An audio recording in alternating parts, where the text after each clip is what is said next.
আতিথেয়তা বিদ্যুৎ তরফদার। দুপুরবেলা বৈষ্ণবের আগমন, মাঝবয়সী ধুতি পাঞ্জাবি পরিহিত, গলায় তুলসীর মালা। ভিতর বাড়িতে প্রবেশ না করে প্রবেশ করল বিখ্যাত পণ্ডিত বাড়ির কাচারি ঘরে, চুপচাপ, কাউকে কিছু না বলে। 10 বছরের বালকটি আশেপাশে ঘোরাঘুরি করছে। জিজ্ঞাসিল আগন্তুক বালকটিকে, কি নাম, বাবার নাম, ঠাকুরদার নাম, ইত্যাদি ইত্যাদি। উত্তর দেয় বালকটি অবলীলাক্রমে। বালকটি দেখেনি কোনোদিন এই ভদ্রলোকটিকে, প্রণাম করল গুরুজন মনে করে।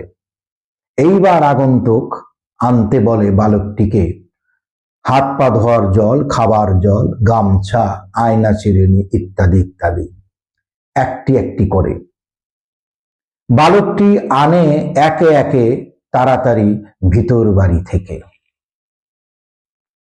বালকটির দৌড়াদৌড়ি দেখে পণ্ডিত মশাই চলে আসে কাচারি ঘরে।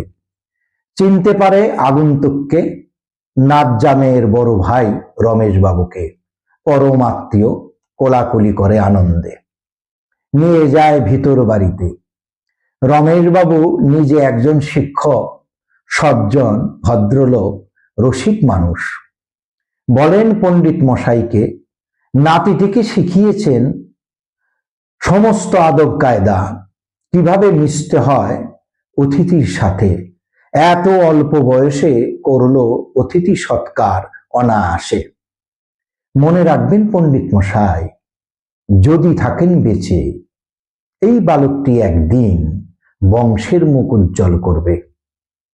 পণ্ডিত মশাই বলেন, বৈষ্ণবের আশীর্বাদ ব্যর্থ নাই হবে।